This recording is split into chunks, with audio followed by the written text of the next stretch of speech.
Welcome, welcome everyone. We're going to get started here, and as I mentioned to some of you as you were joining, it would be fantastic if you just take a minute to orient yourself and open your chat. We'll be needing that throughout our sessions, so you can do that.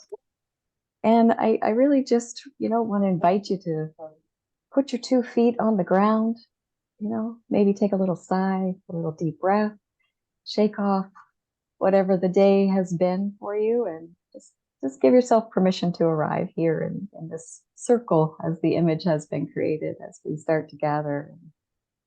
My name is Danya Sutherland Baker, and I have the honor of being here at Bethlehem Centre in service as the Executive Director. And for you, of those of you who are from other parts of the world, in the States, maybe you might not know, but Bethlehem Centre is located on Vancouver Island. We're in British Columbia, of course, in Canada. And I just want to acknowledge as well that we're really gathered here at Bethlehem at the traditional unceded territory of the Coast Salish peoples, and specifically the Sunayam First Nations. And just want to recognize that, their stewardship of this land throughout the ages. And it always just feels like such an honor to be able to work and play and do our spiritual practice here on this sacred land. So I'm curious where, we've chatted as people were joining a bit where you come from, but maybe if you could just take a moment and pop your where you're located. And if you happen to know your traditional territory, if you could share that in the chat, and let's just see where people are coming from this evening.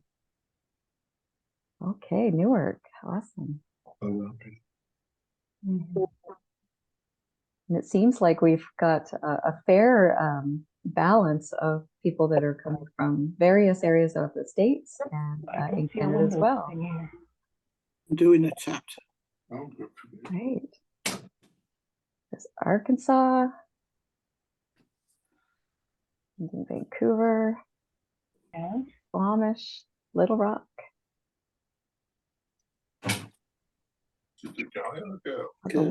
Panga. I've got that little headphone Bluetooth. Yes, it's on. Country. At Gary 78%. From Vancouver. And from Little Rock. No, Great. no. Wonderful. So Sandy, I think we've got somebody who's just doing some troubleshooting. I'm not sure if you could locate, maybe mute someone. I'm looking for him. Thank you. Great, thank you. And could we ask everyone to please mute if you're not speaking, please? My goodness. Thank you. Thank you. Excellent. So many people. Yes, I'm on my home ID. Okay, great.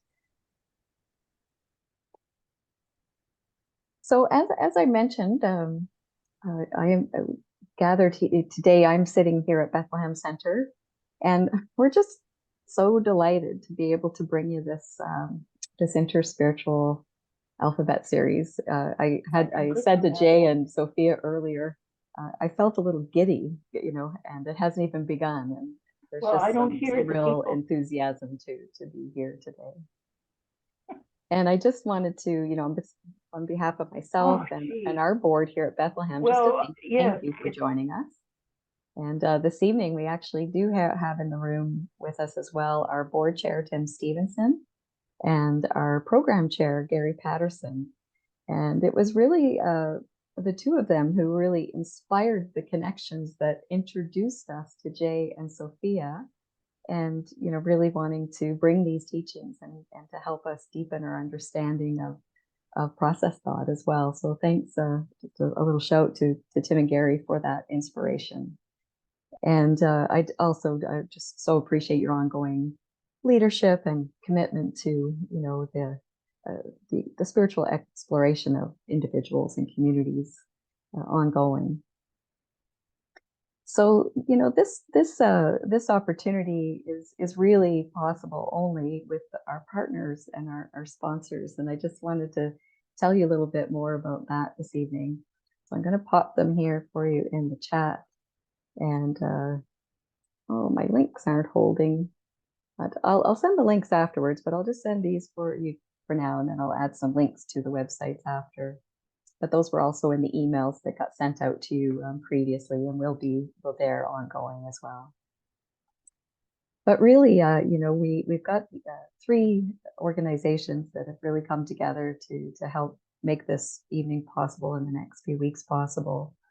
And the first of those is Process and Faith. And you might say, well, what is that all about? Well, it's really about they're all about the exploration and in a real fundamental way of what process theology, spirituality, and religion is all about. And very closely connected with the Cobb Institute, which is another one of our collaborators. And really, the Cobb Institute's purpose is to promote the exploration of process theology and its application in everyday life. And Jay's certainly going to add some color and perspective to that this evening and onwards. And also just really grateful to be working with the Interfaith Center of Arkansas. And that's where Sophia is coming from. And she'll tell you a little bit more about herself as we get going. But really, that organization aims to promote interfaith harmony and builds bridges of peace and understanding among people of different religious backgrounds through dialogue, education, and relationship building. And I think you're going to start to see, as you get to know these organizations along the way, if you don't already, there's some really beautiful links and harmonies that happen amongst them. So for those of you that are new to Bethlehem specifically, you know, what I wanted to share with you is, you know, as I mentioned where we're located, but if you can imagine, the sun's still shining here, and we look out at Westwood Lake at the foothills of Mount Benson. And it's really a center that is a place for people to gather, of course, but it's one that envisions spirituality without borders. So if you can imagine a place where individuals and groups can come to, you know, continue to explore spirituality, especially seeking a non-judgmental and sacred space for contemplation and learning and community. So you really can see how special these partnerships and sponsorships coming together has been, and our really, I think our collective hope is that this experience is just really rich for the individuals in this room and also for us collectively. So at this point, I really want to turn it over to Jay and Sophia to introduce themselves and start to lay the groundwork for what this series is going to be all about. It's been a real pleasure to get to know Jay and Sophia over these past several months, and Jay even beyond that. And we're just so grateful that you said yes to the heed of partnering in this way, and thanks for your willingness to lead us through this experience. So I'll pass it over to you, Jay. Thank you. Well, thank you so much, and thank you for saying yes to us. It's really an honor to be associated with the Bethlehem Centre. I've been there, I you know, once in my life, and it's beautiful. But I understand your spirit, and the notion of spirituality without borders is something that we believe in too. And I think you'll find a good bit of that as we explore Rumi and process theology. That's the spirit. In this opening session, Sophia and I thought you might like to know a little bit about us, so we're going to do some self-introductions. And then I'm going to spend a little time kind of laying what I understand to be the framework for the course, so that we can get our bearings, you can know what it's about. And then Sophia's going to spend some time talking about poetry. And, well, along the way, read some poems to us.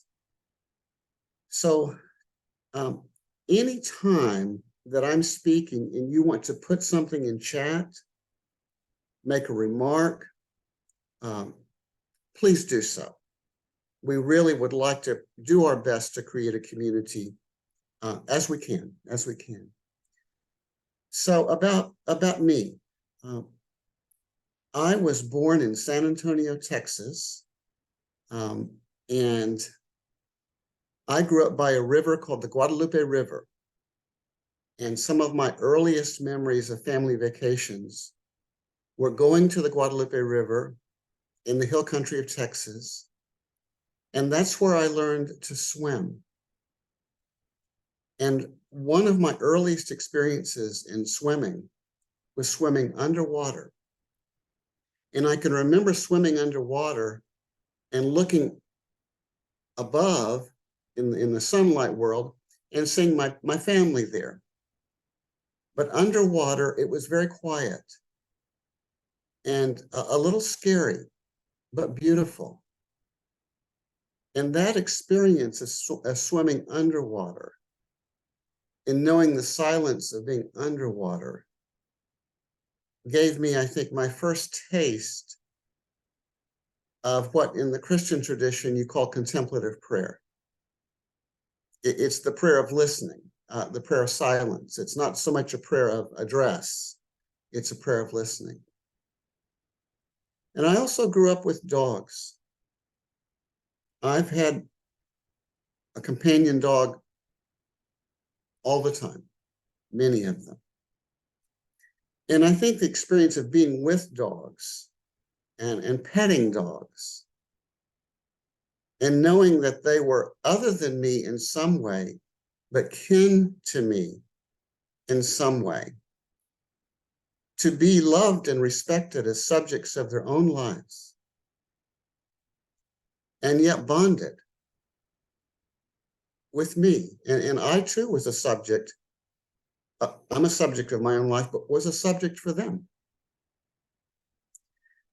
Those experiences with the more than human world really shaped my understanding of what spirituality is and what life can be about. I grew up a Christian, still am a Christian. I went to a Methodist church. I went to seminary at a certain stage in my life. I was going to be a minister, and I have great honor, great respect for ministers. And when I was in seminary, I was reading a lot of Thomas Merton. And he convinced me that I, as a Christian, could be much more open to other traditions than I knew I could be. And while I was in seminary in California, a Zen Buddhist priest from Kyoto, Japan, was invited to come to Claremont, where I was in school, and stay for 1 year. He'd had the Enlightenment experience, and he was going to learn about America. And my task was to be his teacher. So every day for 1 full year, I was with him. And I got to know him very well. And he's no longer with us, but he's certainly with me in spirit and with you.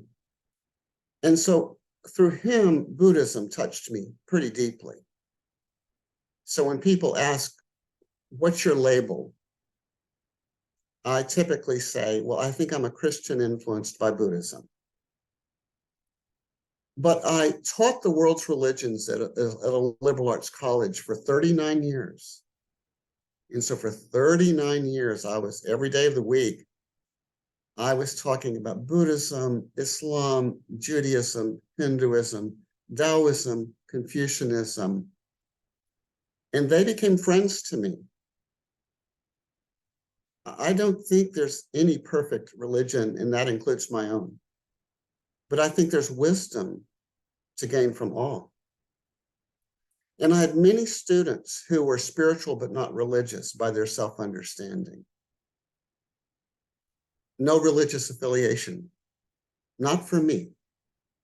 Some of them had been burned by religion, and some of them just didn't grow up with it. But obviously they had a spiritual side to their lives. So as a college teacher, I wanted to to offer anything I could offer from the world's religions that might help them, but also to honor their decision not to be identified with a tradition, and to learn from them, to learn from the secular world, the non-religious world. So I'm very interested in spirituality without borders. I turned to process theology many, many years ago, and you'll learn a bit about it, as an outlook on life that would enable me to say yes to rivers and dogs and family and tradition and people of all religions and people with no religion. To find a way to say the deep yes. So I'll be sharing with you a bit of process theology as we go. But somewhere along the line, I got to meet Sophia Saeed. And anybody that knows Sophia knows why I'm smiling at this moment. She is such a good friend, a good teacher. And I would like for Sophia to introduce herself a bit. Oh, by the way, I'm a husband and a father, and I have 2 sons, and one's in Rhode Island and one's in San Diego. And I'm, for the first time in my life, a grandfather as of the past 5 days. So I have a 5-day-old grandson, and his name is Ezra, a Jewish name. His mother is Jewish. So with that, Sophia, can you tell us a bit about you? Absolutely. Well, my dear folks, I'm not a teacher like Jay, and honestly, I don't know why I'm here except for the fact that I've been invited to speak. It always makes me very, very nervous to speak next to Jay because he's my teacher as well. He wanted me to share my story, and I'm Sophia. I am so excited to be here, partially because I hope to meet many new faces, and partially because we will be talking about 2 great spiritual saints that I consider my spiritual masters. So very excited to be starting this journey with you as a seeker. I'm originally from Pakistan. I grew up in a very traditional Sunni Muslim household. I got married when I was 20. I came to United States with my husband. I went to college here. I got a degree in development economics. I'm focusing on gender and feminism. I have 2 beautiful children who both are born and raised in United States, and they both are graduates of college, one living on East Coast, one living on West Coast. From New Jersey to California, I have families spread apart. I have been in US for 28 years now. And to be very honest, growing up, I've always been a seeker. I was never particularly religious, even in spite of the fact that I was raised in a religious environment. Even in United States, my first 15 years of life, I actually really did not know much about my religion till September 11th. And that's a very similar story, like many Muslims around the nation, that this event remains one of the single most important turning event in my life, when, like many other millions of Muslims, I thought that I just couldn't make sense of what has happened. And a big part of my identity, which was being Muslim, believing in Islam, was hijacked by a few and to serve their own interest. And everyone around me started asking me questions about my faith. And I had absolutely no clue how to answer them. So that's the first time I really started learning about my faith. I started searching for those answers, which I should have known. And I truly had that desire to know, who am I? What is Islam? Why do even I believe in this faith? Is there any other reason except the fact that my parents were Muslims and they raised me in that culture? So, anyways, I learned, and I learned that Islam is a very, very simple, straightforward religion. I learned that my true purpose is actually just to serve God through serving humanity. And that really connected with me because deep down in my soul, and those who are from Arkansas and those who know me, they know I'm a public servant. That's service is my biggest ethic and my virtue.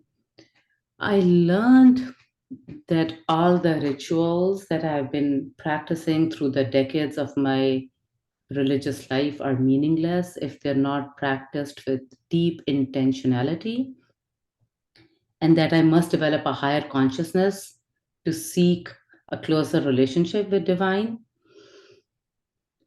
Although I've been looking for that, I've been seeking since growing up, but I just didn't know what I was seeking.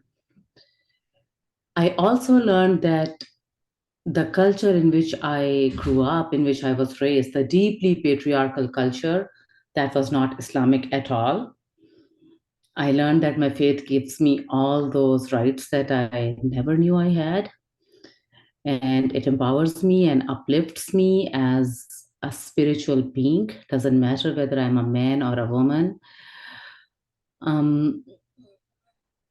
So that's the time I also discovered some of the great spiritual saints. And Rumi and his poetry became a big part of my life because gave me those, he gave me hope in that dark time of my life when I was searching for answers in post 9/11 world. He gave me wings, if I may say. And there is this famous poem by Rumi, which I wanted to bring to you because that became my lifeboat, in which he says that there is a secret medicine given only to those who hurt so hard that they can't hope.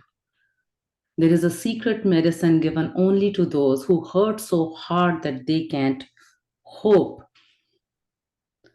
You were born with potential. You were born with goodness. You were born with goodness and trust and ideals and dreams. You were born with greatness. You were born with the wings. You're not meant for crawling, so don't.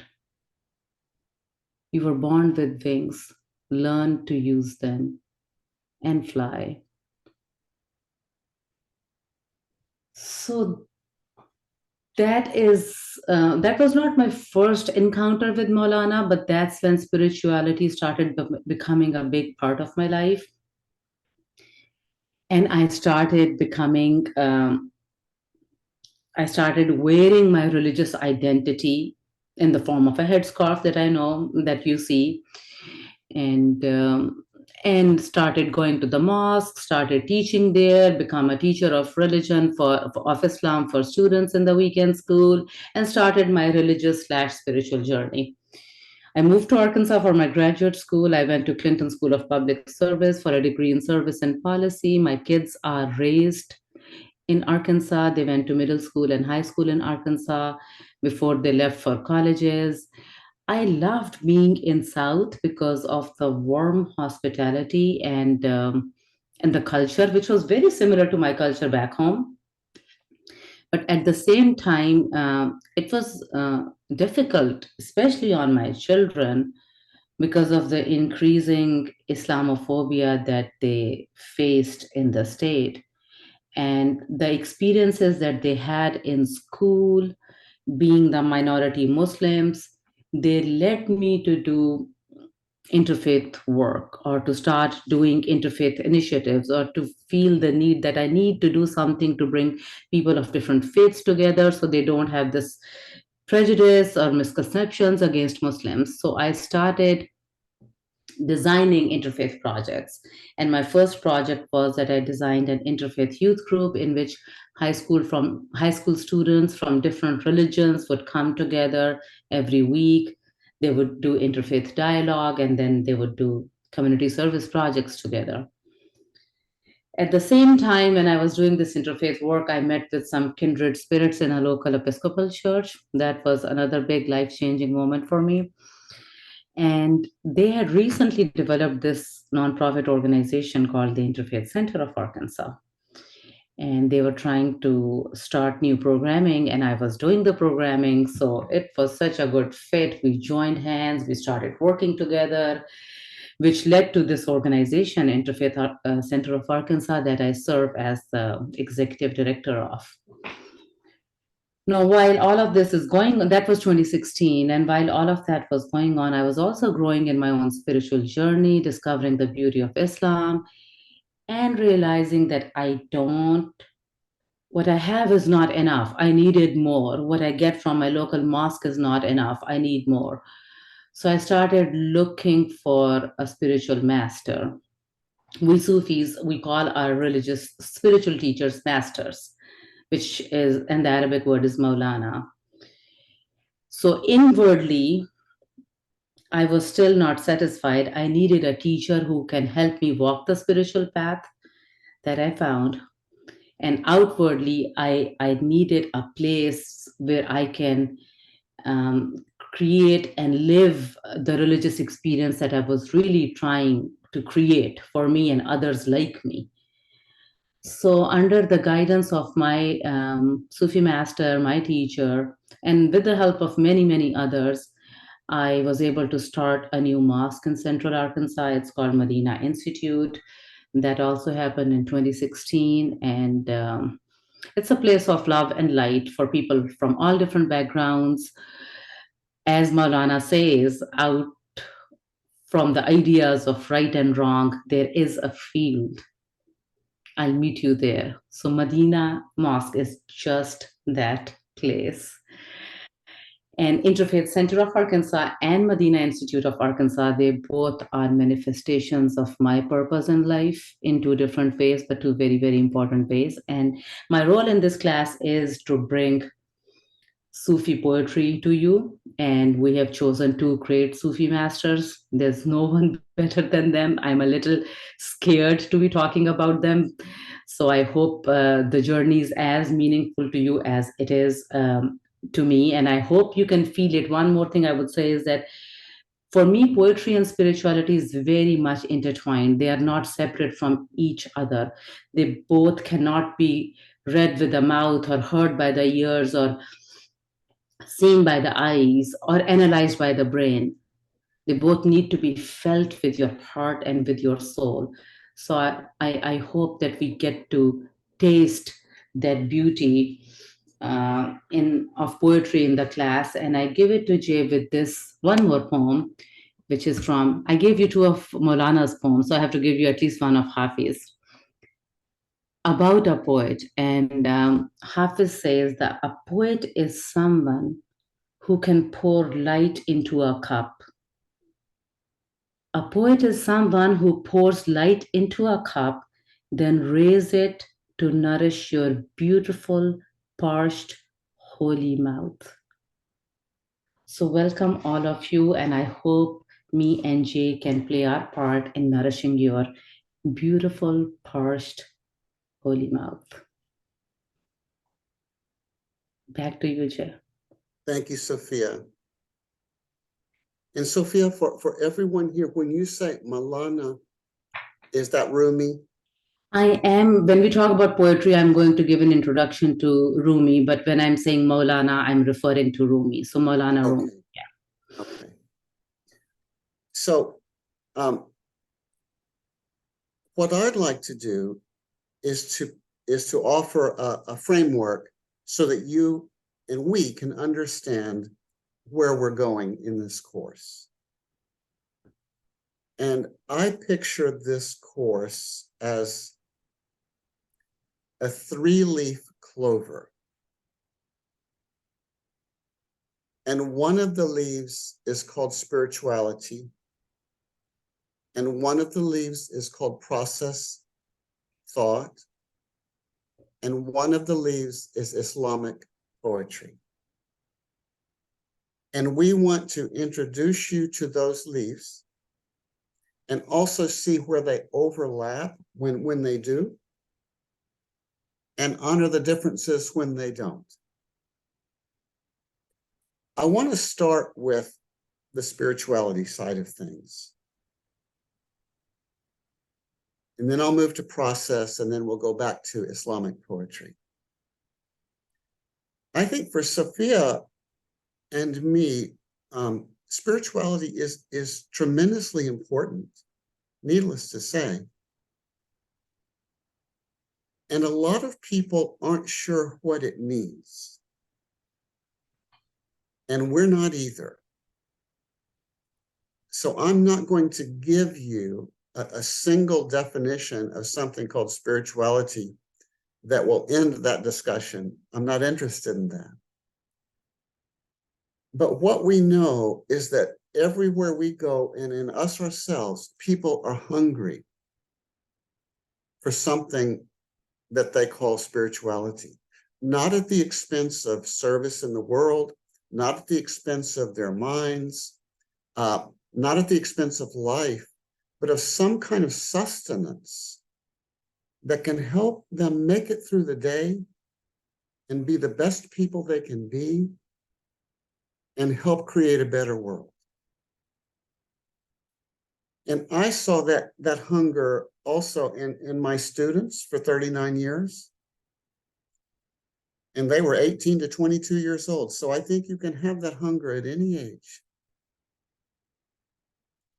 But what Sophia and I discovered somewhere along the way was an organization, a group, and it was called Spirituality and Practice, that had come up with what they called an alphabet of spiritual literacy. And when the folks at that organization named the alphabet, I think Sophia and I both thought, that's what we're interested in. And here it is, you can see it on the screen. So here's the alphabet. A is for attention. B is for beauty. B can also be for being present. C is for compassion. C can also be for connections. D is for devotion. E is for enthusiasm. F is for faith. F can also be for forgiveness. G is for grace. G is also for gratitude. H is for hope, but also for hospitality. I is for imagination. J is for joy. J is also for justice. K is for kindness. L is for listening. L is also for love. M is for meaning. N is for nurturing. O is for openness. P is for peace. And P is also for play. Q is for questing, and questing includes questioning and having doubts and being on a journey. And R is for reverence. And S is for shadow. And that includes owning the shadow sides of our own lives, the suffering, and the sin. S is also for silence. T is for teachers. And you've got the image there of two people, but for me, the Guadalupe River in the hill country of Texas is a teacher. Teachers can be more than human. Poems can be teachers. Scripture can be teachers. Even suffering can be a teacher. T is for transformation. U is for unity. V is for vision. W is for wonder. X is for mystery. Y is for yearning. Y is also for you. It includes healthy self-affirmation. And Z is for Z, or Sophia and I like to say zest for life. Zest for life. And I think we feel like that alphabet, those letters, those words, name what we mean by spirituality. And all of them come to ways of being alive, fully alive in ordinary life.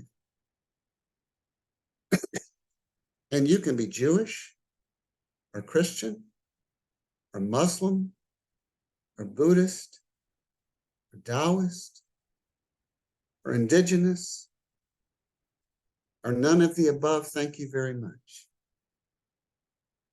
But you can still find yourself in one or another of those. And chances are pretty good. I know when I go through the alphabet, I think, I've got a few learning curves. There's some ones, I may be pretty good at play and imagination, but I have a hard time with forgiveness. I carry resentments. Or I may be pretty good at wonder, awe. But sometimes I have to question myself about others among them. How about justice?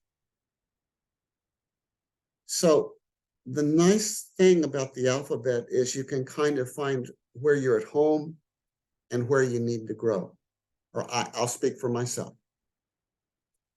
So what we want to do in this course is to walk through in each session some of the letters of the alphabet, link them to Islamic poetry, and link them to process theology.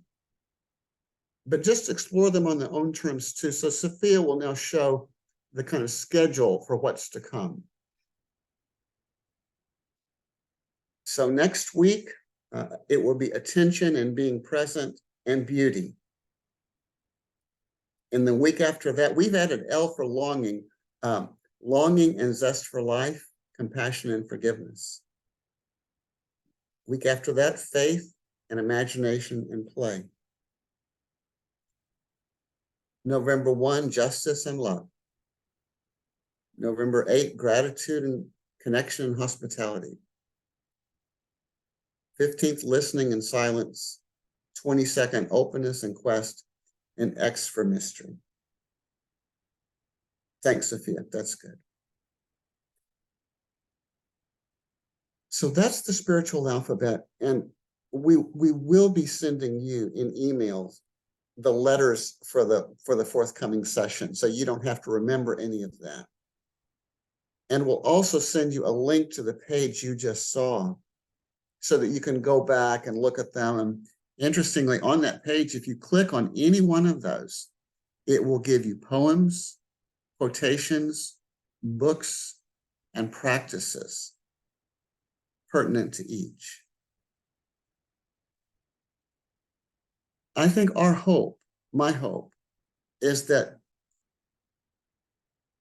when there's the week on attention and beauty, that you will think about that. Try in your way to be mindful of that dimension of your life and live into that as best you can on that week. So that's the spirituality part of our course. A word about process theology. Some of you know a little about it. Some of you know a lot about it. Gary Patterson, whom I see right now, and Tim Stevenson, whom I see, you know a good bit. But for others, it's just kind of, what is that about? Well, I want to help you understand some of it. But it'll be very gradual and be very slow. As we proceed, you'll learn more and more about process. But it's an outlook on life. It's a way of looking at your world and the world and yourself. It's influenced by a philosopher and mathematician named Alfred North Whitehead. It got started in the 1930s. One of its most prominent thinkers is a man named John Cobb, now aged 97. There's some folks here I know associated with the Cobb Institute that come to Tuesday gatherings, and you know John to some degree. But it's now multi-religious. There are process Christians, there are process Jewish theologians, there are process Muslim theologians, there are process Buddhist theologians and Hindu theologians. One of the greatest process theologians today is Jewish. His name is Rabbi Bradley Artson, and he's dean of the Ziegler School of Rabbinic Studies in Los Angeles. But it's multi-faith, and it's also available to people without religious affiliation. So what are its core ideas? I'm just going to name them here, some of them. The universe itself is alive. There's no such thing as dead matter. Everything is energy. And all energy has some kind of aliveness to it. There are just different ways of being alive. The hills, the rivers, the plants, the stars, the molecules, the atoms, all a kind of aliveness and all connected. That's idea one. Idea two, life itself is holy. Every person, every animal, every living cell, every anything is worthy of some kind of respect. And it's all interconnected. Idea three. The universe itself is enfolded within a larger life, a deep soul, a cosmic mind. And the nature of that cosmic mind is love. And we are to that mind as embryos are to a womb. Embryos live and move and have their being inside a larger life. And we the same. And one name for that larger life, in whom we live and move and have our being, is God. Another name is Allah. And there are many others. So the universe is alive. All life matters. All life is holy. There's a kind of ultimate life, a kind of deep life in which all lives are connected. And the last idea is that one of our callings in life is to help build communities where life can flourish, human and ecological. Yes, we humans need to flourish, but yes, the earth needs to flourish. Communities that are just and compassionate and creative and playful, with no one left behind. So that's process theology in a nutshell, and we'll be exploring some of those themes as the course proceeds in greater depth. Could you, at this moment, as we take a turn, and we're going to go to Islamic poetry, I'm going to kind of turn it back to Sophia, but for the moment, from what you've heard so far, if you would like to, Sophia and I would really appreciate it if you would put in the chat, from what you've heard so far, what you'd like to learn more, to think more about, what you'd like to get from this course. Would anybody do that? And then we'll turn to the last component of tonight's session.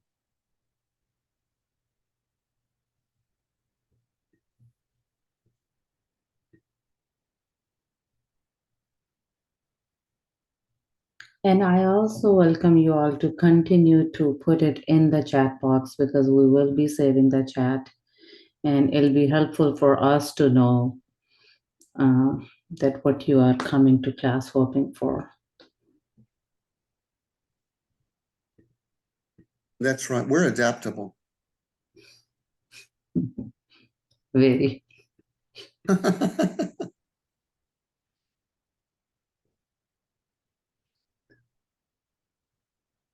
I think I'm going to turn it back, Sophia, to you. Okay. To help close things out, if you will. And by the way, we have, I don't know how many are with us. We would love to have a conversation. And so chat is one way, but you can also email us if you would like to. I'll put my email in the chat. If there's something you want to talk about, I'm open. Let's do it. Let's do it. And if there's something you just would really like to say in a session, raise your hand. We'd love to hear from you. All right, here's my email. Go ahead, Sophia.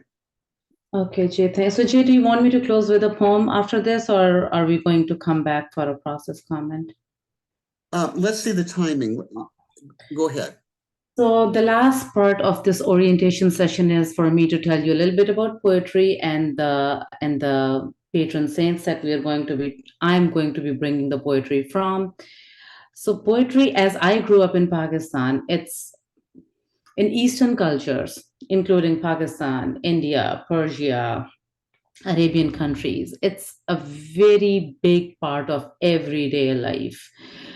It's woven into everyday life. Poetic verses, you will see them written on rickshaws, back windows of taxis, on the sides of the delivery trucks like DoorDash or Amazon trucks. I mean, not Amazon, but something like that, on top of gravestones.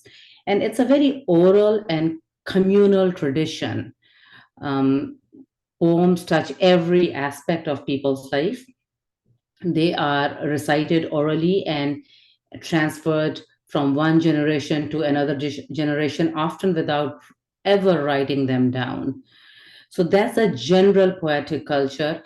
But in medieval times, if we look at Eastern countries, we see that poetry was one of the highest forms of art.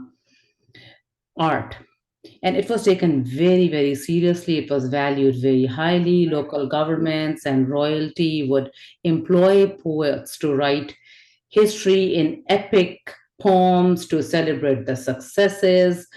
So it was one of the very valued form of art. The two poets from whom we will be bringing, I will be bringing poems to you are Maulana Jalaluddin Rumi, that's one, and Hafiz Shamsuddin Shirazi, that's second. So let me give you a brief introduction to them before we close.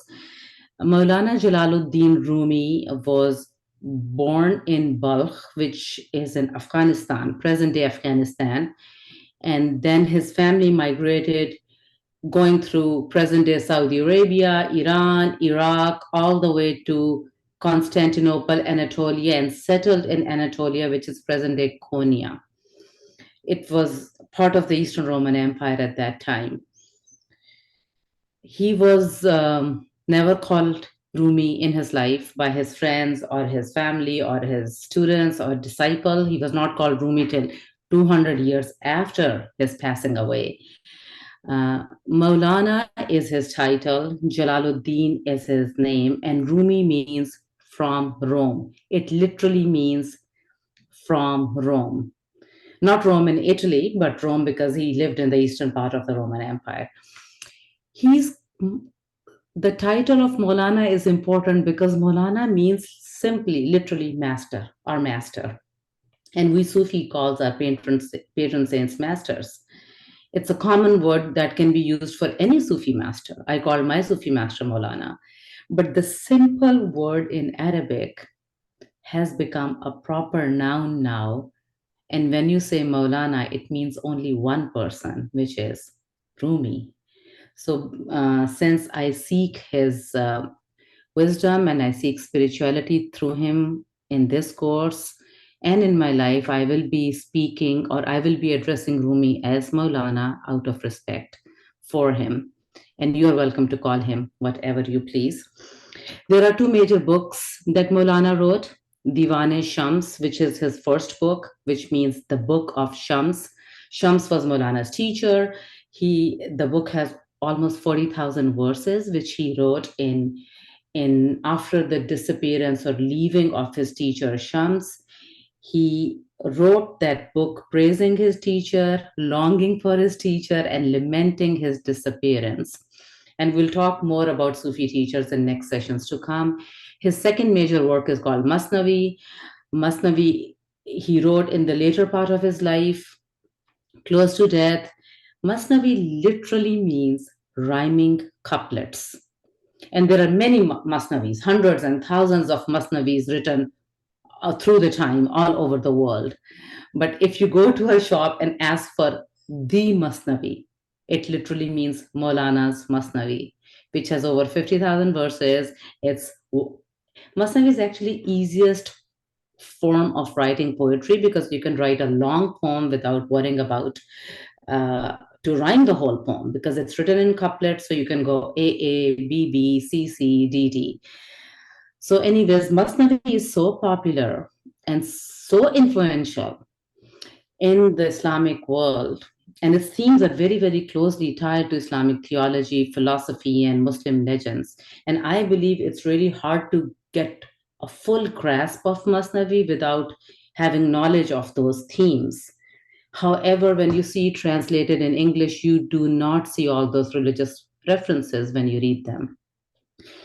Number of printed manuscripts of Masnavi are only second to Quran in the eastern part of the world, in the Muslim world. And no text or author has had such an effect on the religious imagination of Muslims than Maulana after Quran. So Quran is number one, and then it's Masnavi. It's taught in elementary schools. Maulana is a patron saint in Turkey, and a huge impact on anybody who can read or cannot read Persian. For the last 100 years, as you all know, Maulana has become very popular in Western world, and he is the largest and biggest selling poet in English as well. The second Sufi saint and poet that we'll be talking about is Hafiz Shamsuddin Shirazi, who lived 100 years after Maulana. So Maulana is from 1207 till almost 1273, and Hafiz was born in 1325 and lived till 1390. Hafiz Shamsuddin Shirazi is called Hafiz because he memorized Quran at a very early age. Hafiz actually literally means memorizer. He memorized Masnavi, most of the religious texts at a very, very early age. So people started calling him Hafiz, and that's how he's remembered in his lifetime and even after. Shamsuddin is his name, and Shirazi because he's from Shiraz in Iran. Born 100 years after Maulana, he started his poetic expression when he experienced his first human love. He was a young man, 20 years old, working as an apprentice to a baker when he went to deliver bread to a woman, a very, very rich woman who was extremely beautiful. He fell in love instantly, and he knew that she was way above his station. He can never have her. And the story goes on, but his unrequited love for this beautiful woman, Shahnaf was her name, started him on his mystical journey to look for a spiritual teacher and open his heart towards bigger and deeper forms of love. The most famous book of Hafiz, where I will be picking most of the poems that I'll read, is called Diwan Hafiz. It means the book of Hafiz. It is a collection of his surviving poems, were collected after he passed away. It never got compiled in his life. Hafiz is also known as Lisanul Ghaib. Lisanul Ghaib means tongue of the unknown, or sometimes we translate as tongue of the invisible world.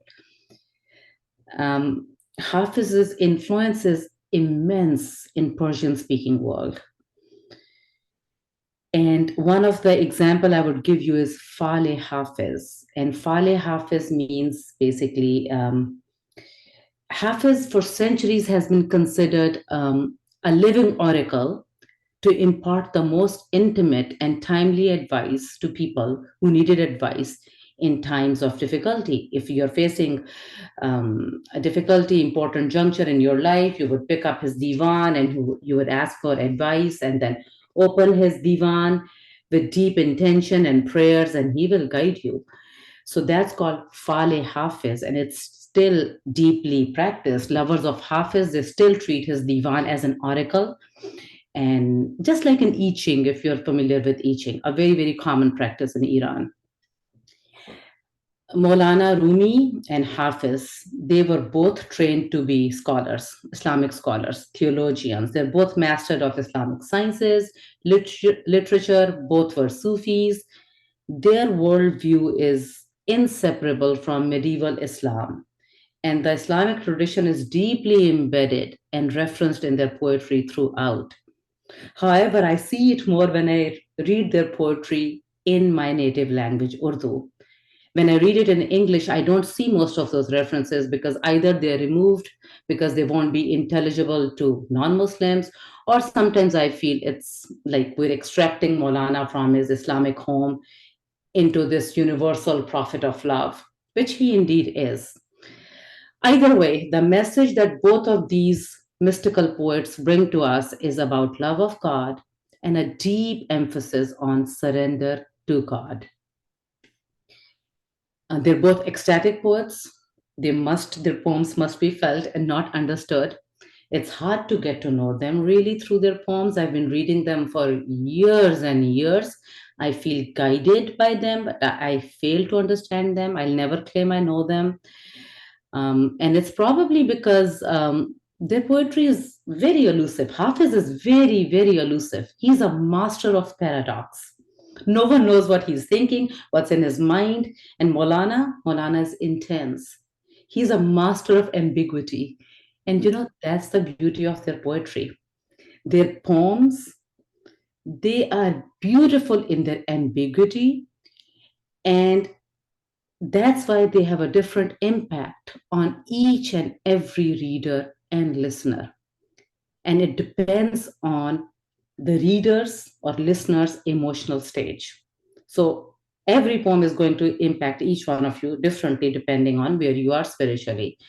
When I bring you to the poems, don't ask me about the translation because there is no good translation of Hafiz and Rumi out there. I'll be very honest. Whatever I read is not true to Hafiz or true to Rumi. They are inspired by Hafiz and Rumi. So if you plan to purchase a book, what my advice is, since there is no perfect translation out there, pick a translation that speaks to your soul, because it's the spirit that matters, and that's the purpose, and that's what I do. I read different translations and I see what talks to me most, and then I bring it to you. So a little bit about both of them. We're almost out of our time, Jay, so I want to stop here and ask you, how do we want to close? Do you want to say a word, or do you want me to give them a poem before we leave? Oh, I think it's best to give us a poem. Okay. Please do. So let's leave, and I will be sending these poems to you in our emails as well. So I'm going to, since I already read two from Maulana, let me read one from Hafiz. But I picked this poem for closing because although it's an inspiration from Hafiz, it speaks to the great mastery of words that both Maulana and Hafiz use. And this poem lies at the intersection of spiritual experience that comes from intensity of love experience from God. And both Maulana and Hafiz, you will see that in their poetry, that for them, creating art is like sharing in divine power. Creating art is like co-creation with God. And both Maulana and Hafiz are testaments to that co-creation through creating poetry. And this poem is the best example of that. So the name of this poem is Stop Calling Me a Pregnant Woman. And that's how it goes. Stop calling me a pregnant woman. My master once entered a phase that whenever I would see him, he would say, Hafiz, how did you ever become a pregnant woman? My master once entered a phase that whenever I would see him, he would say, Hafiz, how did you ever become a pregnant woman? And I would reply, Dear master, you must be speaking the truth. But all of what you say is a mystery to me. Many months passed. And one day I lost my patience upon hearing that odd refrain. Many months passed, and one day I lost my patience upon hearing that odd refrain and blurted out, Stop calling me a pregnant woman. And Master replied, Someday, my sweet Hafiz, all the nonsense in your brain will dry up like a stagnant pool of dirty water beneath the sun. Though if you want to know the truth, I can so clearly see that God has made love with you. If you want to know the truth, I can so clearly see that God has made love with you. And the whole universe is germinating inside your belly. And wonderful words, such enlightening, beautiful, wonderful words will take birth from you and be cradled against thousands of hearts.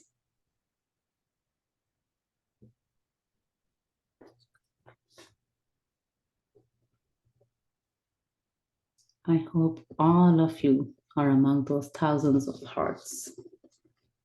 With that, I'll close our first session, our orientation session. Look out for our emails. Peace, salam, and shalom to all of you.